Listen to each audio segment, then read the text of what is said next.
Hi everyone, मेरा नाम रितु है and I am back with another video today. So जो लोग मेरे इस चैनल पे नए हैं, so for them I post stuff on YouTube related to aviation and if you are an aspirant of becoming a cabin crew or getting a job in airport or something like that in aviation industry, you can subscribe to my channel. Okay, so back to the video. I recently got selected in Indigo. आपको thumbnail से तो वैसे पता चल ही गया होगा. So this video is regarding my interview and I went for the interview in Indigo on Saturday and today is Wednesday. Okay, I am done with my medicals as well. कल मैं दोबारा गई थी मेडिकल्स के लिए. So मैं बताती हूँ आपको मेरा एक्सपीरियंस कैसा रहा. After getting rejected 2 times, finally I got selected for the third time. And I feel truly blessed and I feel very grateful that finally इतनी मेहनत के बाद हर बार जाती थी मुँह लटका के आ जाती थी. मैंने तो उम्मीद ही छोड़ दी थी कि नहीं होगा इस बार. एंड उसके बाद मैं अकासा में भी गई थी जब वॉक एंड ड्राइव इन्होंने निकाली थी ना दिल्ली एनसीआर के लिए, उसमें भी मेरा हुआ नहीं. सो constantly getting rejected 3 times. I was like completely shattered. मुझे तो समझ ही नहीं आ रहा था कि क्या हो रहा है ये. मतलब मुझे लग रहा था कि this is not for me, let's just stop this thing. तो मुझे बस यही लग रहा था कि यार अब छोड़ देना चाहिए. इट्स हाई टाइम, ये मेरे लिए नहीं बना है. आई शुड बट वही है, भोले बाबा बार बार कुछ ना कुछ ऐसी चीज़ें कर देते हैं कि जब भी when I think of giving up कुछ ना कुछ ऐसे हो जाता है कि वही मुझे दोबारा वो करना पड़ता है. मेरी आंखों के सामने कुछ ना कुछ आ जाता है. देन आई थिंक कि चलो यार एक बार और कर लेते हैं, इस बार और करके देख लेती हूँ. अगर नहीं होगा then I will give up. But 3 दिन, एक दिन गई इंटरव्यू के लिए इंडिगो में, दूसरे दिन अकासा में, फिर अगेन इंडिगो. 4 दिन लगातार गई हूँ मैं. मतलब मेरी ऐसे भागम भाग लगी रही ना. एंड उसके बाद फाइनली एक दिन ऐसा आया जब I got selected and I was so happy. कम से कम more than 1000 girls were there and उनमें से I was selected. I was and there was one another girl with me. बाकी 2 तो नॉर्मली 4 थी, जिनमें से मैं और एक लड़की थी जो हम लोग डायरेक्टली सेलेक्ट हो गए थे. एक एक्सपीरियंस थी और एक ऑलरेडी ग्राउंड स्टाफ में थी. बाकी सबको पीएचडी ऑफर हो गया था. So I think we were the lucky ones because हमको डायरेक्टली सिलेक्शन मिल गया था and we were good to go for training after our medicals. So अब कितने राउंड्स हुए थे, कैसा स्टाफ था and what was all that, वो मैं आपको बताने वाली हूँ. So the number 1 was, it was not GD नहीं बोलेंगे उसको, बट या 20 गर्ल्स के बैच को एक साथ बुलाया जा रहा था. एंड उसमें she was asking one common question. और क्वेश्चंस तो मतलब कुछ भी ऐसे रैंडम, ऐसा नहीं है कि रिलेटेड टू एविएशन ही पूछेंगे आपसे. You have to be prepared for everything. You have to be prepared for everything. ठीक है. अगर पता है, मैं 3 दिन लगातार रिजेक्ट होके गई थी और मेरे को ऐसे लगने लगा था कि मुँह लटका के ही तो आना है वापस, तो चली ही जाती हूँ, एक बार और मुँह लटका के आ जाऊँगी. बट पता नहीं क्या हुआ उस दिन, बस हो गया मेरा जैसे तैसे. जबकि आई वाज सो स्कैर्ड. मेरे इतने सारे बर्न मार्क्स हैं यहाँ पे, ये आपको दिख रहा होगा, मेरे इतने सारे बर्न मार्क्स हैं ना. I am full of scars and marks. I am full of scars. तो फॉर दोज जो लड़कियां जो डरती हैं कि मेरे इतने मार्क्स हैं, स्कार्स हैं, then girls please do not get scared. Even मेरे को इतना डर लगता था कि यार मेरे इतने सारे स्कार्स हैं, मार्क्स हैं, कैसे होएगा. बट हो गया. जब होना होता है आपका हो जाता है. आप you have to be determined. ठीक है. Consistency is the key. आपको कंसिस्टेंट और फुली डिटरमाइंड रहना पड़ेगा उसके लिए. There is no other option. ठीक है. यू नेवर नो कब ऐसा दिन आ जाए और आप सेलेक्ट हो जाओ, है ना. तो आप रेगुलरली ट्राई करते रहिए. You will get selected for sure one day. But इसमें कुछ भी ज़रूरत नहीं है. जो लोग कहते हैं कि ये करना वो करना, ग्रूमिंग भी मैंने देखा है. ऐसी लड़कियां सेलेक्ट हो जाती हैं जो बिल्कुल भी कुछ नहीं करके आती हैं, है ना, and they get selected. So I believe, in my opinion, communication has to be good enough. अगर आपका कम्युनिकेशन बहुत अच्छा है ना, you are good to go and you will clear it. So 3 rounds हुए थे। पहला था देयर वाज कॉमन क्वेश्चन था, तो सेम क्वेश्चन टू ऑल। तो मेरे से जो पूछा गया था, सो फर्स्ट राउंड में जो हमसे क्वेश्चन किए गए थे, जो सबसे कॉमन क्वेश्चन था वो ये था कि what is the importance of communication in aviation industry और for your role, that is cabin crew. So communication का क्या इम्पोर्टेंस है कैबिन क्रू के रोल में, वो हमें बताना था। ठीक है, तो मैंने बता दिया क्या जो भी है मेरा आंसर था, ब्ला ब्ला करके। एंड उन्होंने मुझसे दूसरा भी क्वेश्चन पूछा। शी आस्क्ड मी कि what is the importance of customer service और what do you mean by customer service. So guys, उन्होंने मुझसे 2 क्वेश्चंस पूछे। And trust me, if you think that if she is asking you 2 questions ना, then consider your self as lucky, because उनको fluency check करनी होती है, communication देखनी होती है कि हर तरह के क्वेश्चन में she is able to fit in, is she able to speak enough to be able to understand by others. ठीक है, तो अगर वो 2 क्वेश्चंस पूछ रही है ना, तो don't get scared, in fact feel happy उसका और अच्छे से जवाब देना आपको। ठीक है, so this is the thing. And trust मी, मैं तो ज़ीरो प्रिपरेशन के साथ गई थी, क्योंकि मैंने 3 बार रिजेक्शन फेस कर चुकी थी। मैंने सोचा कि प्रिपेयर करके जा रही हूँ, कुछ हो नहीं रहा, मैंने कहा अब नहीं करके जाऊँगी मैं, जो होगा ऑन द स्पॉट देख लेंगे, जो होगा देख लेंगे। बिकॉज मुझे यही लग रहा था कि अब तो वापस आना ही है, ऐसे ही मुँह लटका के घर पे बेइज्जती करानी है, फिर से मम्मी के आगे खिल्ली उड़वानी है कि हर बार जाती है, मतलब रिजेक्ट होके आ जाती है। मेरे को आदत सी पड़ गई थी, बट शायद डेस्टिनी, भोले बाबा यही चाहते थे कि लाइक हो ही जाए finally, maybe. So anyhow I did it. ठीक है, so this was about the first round. So guys, now coming to the second round. So दूसरे राउंड में क्या हुआ था ना, जो भी पहले में सेलेक्ट हो गए थे, they were already heading towards the second round. And second was the BMI round. उसमें आपके scars, acne, your face has to be clear majorly. Face पे कोई मेजर मार्क्स या स्कार्स नहीं होने चाहिए। मेरे यहाँ पे ना एक चिकन पॉक्स का मार्क है, उन्होंने ये भी देख लिया था कि chicken pox mark on the forehead, ये वो एक्ने, यहाँ पे मेरे इतने सारे एक्ने भी हो रहे हैं, अभी तो काफ़ी कम हो गए हैं। सो अगर आपके एक्ने भी है ना, चाहे कुछ भी है, आप चले जाओ, बस आप चले जाओ, go and try your luck, शायद कभी तो होएगा। एंड ठीक है, सो दूसरा राउंड था BMI, जो कि मेरे पैरों पे भी काफ़ी मार्क्स हैं और हाथों पे भी हैं, फिर भी आई गॉट सेलेक्टेड। ठीक है ना, तो ऐसा नहीं है, कुछ भी रीज़न नहीं होता है टू गेट सेलेक्टेड और rejected, it's all about your communication. दूसरा राउंड था BMI। Coming back to the third round, third was I think toughest for most of the girls, मेरे को तो टफ नहीं लगा। कम्युनिकेशन राउंड था। You know, I am very good in talking when I speak to somebody one on one, तो मेरे को अच्छा लगा।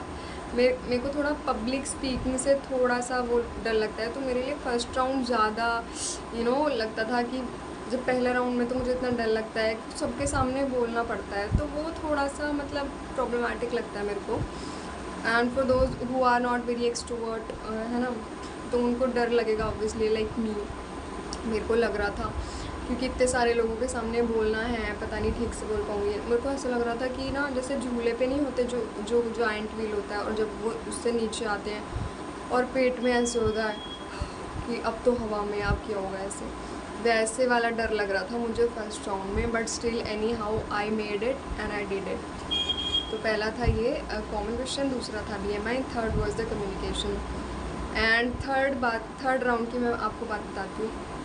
थर्ड राउंड में इतनी सारी लड़कियाँ थी ना जो भी सिलेक्ट हो गई थी, और मतलब कुछ लड़कियाँ उनमें से ऐसी थी, थर्ड कुछ नहीं था, नॉर्मल क्वेश्चन आंसर्स पूछेंगी आपसे। ठीक है, क्वेश्चन आंसर्स पूछे, आपका कम्युनिकेशन चेक किया जा रहा है बस। ठीक है, थर्ड राउंड में बहुत सारी लड़कियाँ ऐसी थी, तो एक बारी में ना 6 लड़कियों को ले जाया जा रहा था for the communication round, third round. एक लड़की आई थी गया से, तो भाई बहुत सारी लड़कियाँ ऐसी थी जिनको अलग ही एक्सेंट में बात कर रही हैं। वो मतलब हम इंडियंस का एक एक्सेंट अलग होता है ना टू स्पीक इंग्लिश। हम कहीं US या UK में तो है नहीं कि हमें ऐसा बोलना पड़ेगा, हे जूलिया इट्स कूल, या ये वो, मतलब ऐसा तो नहीं बोलना ना हमको, बट वो वैसा ट्राई कर रही थी। You know, she was trying to speak in a way that is not natural. तो भाई ऐसा मत करो। मेरे को तो बड़ी हंसी आ रही थी उस पर। पता है वो कैसे बात कर रही थी? वो कह रही थी कि and I think this I come from a place where Buddha ji got enlightenment and yeah so. भाई मतलब क्यों भाई, क्यों इतना बनावट और इतना दिखावा क्यों कर रहे हो? They are smart enough to catch you. वो हमसे अच्छे खासे एक्सपीरियंस लिए बैठे हैं। They are on a senior position, इतने सालों से वर्किंग हैं। आप क्यों कर रहे हो ये सब उनके आगे? मतलब why are you doing this? मेरे को तो हंसी आती है लिटरली। तो भाई ऐसा ना करें, रट्टाफाई करके नहीं जाएं आप बस अपनी कम्युनिकेशन पे ध्यान दो। कुछ बेसिक क्वेश्चंस आपको तो प्रिपेयर करने ही पड़ेंगे। जो मुझसे क्या क्वेश्चंस पूछे गए थे थर्ड राउंड में, वो मैं आपको बताती हूँ। और जैसे मैं अभी बात कर रही हूँ ना, सेम वे मैं मैम से ही बात करी थी। वो वर्चुअल था basically, she was not in front of us but वो वर्चुअली शी वॉज़ देयर। वो वहीं से हमको क्वेश्चन आंसर कर रही थी बस। उन्होंने पूछा tell me about yourself. First and the foremost question in every interview, चाहे वो एविएशन हो चाहे कॉर्पोरेट के लिए, आप कोई भी इंटरव्यू के लिए जा रहे हो, इसके लिए तो आपको प्रिपेयर करना ही है। So introduce yourself. मैंने इंट्रोड्यूस किया खुद को। सेकंड था कि Ritu what do you do in your leisure time? तो मैंने बता दिया कि ma'am I go for travelling, मुझे तो घूमने का ही शौक़ है, तो मैं निकल जाती हूँ इधर उधर। तो मैंने वही बताया कि I like to travel and hang out with my friends, है ना, every time at a new place. मेरे को तो जो मुझे ऑनेस्टली जो मैं करती हूँ मैंने वही बोला। I was truthful and honest, that's it. और थर्ड क्वेश्चन जो उन्होंने मुझसे पूछा वो था why do you want to be a cabin crew? Again बहुत ही कॉमन एंड एक्सपेक्टेड क्वेश्चन है, जो मुझे लगा नहीं था पूछेंगे बट पूछ लिया मुझसे। तो ये जो कॉमन क्वेश्चंस है ना, इनके आंसर्स आपको इस तरह फॉर्मुलेट करने हैं, थोड़े से यूनिक लगे, क्योंकि सब लोग ट्रैवल का ही बोलेंगे। तो आप मतलब ये मत बोलना ट्रैवल का बोलना, बट लास्ट में, शुरू में आप कुछ ऐसा बोलिएगा जो बाकी लोग नहीं बोल रहे हैं। तो कुछ तो आपको सर्च करना पड़ेगा। इतने सारे टूल्स हैं, AI है, चैट GPT है, गूगल बार्ड जो अब जेमिनी हो गया है, आप उनसे क्वेश्चन कर लो, उनसे पूछो, है ना। तो आप you will get some unique answer definitely. But वो आपको रट्टा नहीं लगाना। आपको बस मन में रखना है कि मुझे क्यों बनना है, दिस इज़ आंसर बिकॉज ये वो आपको थोड़ा तो मेमोराइज रखने पड़ेंगे। मतलब कुछ बेसिक 3 पॉइंट्स आप हर चीज़ के याद कर लो जो कॉमन क्वेश्चंस होते हैं, दैट्स इट, ठीक है। तो थर्ड राउंड हुआ, उसमें से मतलब इतनी पता कम्युनिकेशन में इतनी ही लड़कियां रिजेक्ट हुई हैं। उसके बाद I think around 30 girls were there जो फाइनल के लिए सेलेक्ट हो गई थी। और फाइनल राउंड कुछ था नहीं, 3 ही राउंड्स थे। थर्ड में हमको बस वेट करा दिया गया था, बोले थे कि वेट करो। सारी लड़कियों को बोल दिया, मतलब कम से कम 15 से 20 लड़कियां थी जिनको एक साथ बुलाया गया। एंड मैम उनको PhD के बारे में बताने लगी, ठीक है, PhD के बारे में बताने लगी। और PhD लड़कियां प्रेफर करती नहीं हैं, तो सिर्फ 2 लड़कियां थी जिन्होंने प्रेफर किया और वो रुकी वहाँ पे, बाकी सबको भगा क्या दिया, they rejected themselves because PhD में फ़ाइनल आपको एग्ज़ाम देना पड़ेगा और पैसे भी चले जा रहे हैं आपके, ये भी नहीं पता चल रहा है कि फाइनली होएगा भी या नहीं होएगा। सो दैट इज़ कोई श्योरिटी नहीं है उस चीज़ में। तो इसीलिए लड़कियां ज़्यादातर मतलब दे डोंट प्रेफर PhD, ठीक है। तो फाइनली हम भाई मैं थी, एक लड़की और थी मेरे साथ, और 2 एक्चुअली हम 4 थे। हमको अलग बिठा दिया गया, बाकी सबको बुला लिया गया। हम ये सोच रहे थे कि भाई हम मतलब हमारे गले पे क्यों तलवार लटकाई हुई है, हमें तो कुछ बता दो हमको। मुझे ना ये लग रहा था कि अब तो बस बोल देंगी, भगा देंगी, अब हमको बोल देंगी चलो चलो you can leave for the day. अब तो ये सुनने की आदत हो चुकी थी ना मुझे, तो मेरे को इतना मतलब एंड तक मुझे बिलीव ही नहीं हो रहा था कि भाई हो कैसे गया, ये क्या मजाक तो नहीं हो रहा, कोई प्रैंक तो नहीं कर रहे भगवान जी मेरे साथ। मुझे पूरे टाइम घर आते आते तक मुझे समझ नहीं आ रहा था कि ये हो क्या गया, कैसे हो गया, ये सच्ची में हो गया क्या। मतलब इतना अनबिलीवेबल था हम सब के लिए, बहुत ज़्यादा, बहुत खुशी हो रही थी, पेट में अलग मतलब अजीब सा मिक्स्ड फीलिंग्स हो रही थी, बट अच्छा लग रहा था, इट वाज जो भी था इट वाज गुड। तो भाई सबको बोल दिया PhD के बारे में एंड उनको बोला कि आप घर वालों के साथ डिसाइड कर लो, उसके बाद आप हमें बता देना if you want to accept this, ठीक है। तो सब लड़कियां चली गई और दोनों ही एक्सेप्ट किया था बस। उनको देन एंड देयर उनको बताना था कि what ever there decision is, बाकी बचे हम लोग। हमको बुलाया गया। उस टाइम पे मेरे दिल में तो ऐसे धक धक हो रहा था ना, तो मुझे लगा कि यार अब क्या बोलेंगे, हमको बोल देंगे कि you can leave for the day. तब मुझे और अंशिका को बुलाया गया and she was like guys हमको ना आपके डॉक्यूमेंट्स चाहिए, you guys give me your Aadhaar card and फलाना फलाना document. And we were like वो शिट शिट ये क्या हो गया, मतलब ये इज़ दिस फॉर रियल। ऐसे लग रहा था कि भाई ये सच में हो रहा है ना, मजाक तो नहीं है। ऊपर से मैं अपने आधार की ज़ेरॉक्स भी मेरे पास नहीं था, ना आधार कार्ड था, कुछ था ही नहीं। तो मेरे को और डर लग रहा, अब तो मेरे को भगा देंगी, मुझे निकाल देंगी। But she was so sweet and humble ना, तो मैम ने कहा मैं आपके फ़ोन में ही देखूँगी। मैंने कहा ठीक है जी चलो, कुछ तो अच्छा हो रहा है, मतलब अच्छा ही अच्छा हो रहा था उस दिन, तो अच्छा ही अच्छा लग रहा था मेरे को। तो in all it was a good day and a very very very long day. उस दिन पता नहीं कैसे मेरे 100 सब्सक्राइबर्स भी पूरे हो गए थे। सो अगेन कुछ मतलब 3 चीज़ें बहुत ही अच्छी हुई थी, जिनमें से 2 ये हैं, ठीक है। तो it was really good day, it was a good day and memorable था। सो जो भी हम लोग है ना, वो सब होने के बाद हम लोग इतने एक्साइटेड थे घर वालों को बताने के लिए, थोड़ी सी पिक्चर्स क्लिक करी है ना, and then we came back home and that's how it went. अगर आप चाहते हो कि मैं लाइक काफ़ी लड़कियों से जो मेरे आगे क्वेश्चंस किए गए थे ना कम्युनिकेशन राउंड में या फिर फर्स्ट राउंड में, सबसे डिफरेंट क्वेश्चंस पूछे जा रहे थे हर बैच से।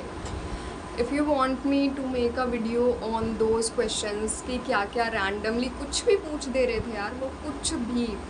तो मतलब अगर आप चाहते हो कि मैं एक और वीडियो बनाऊँ क्वेश्चन से रिगार्डिंग या कुछ भी like related to the interview और वट एवर, तो आप लोग you can tell me in the comment section.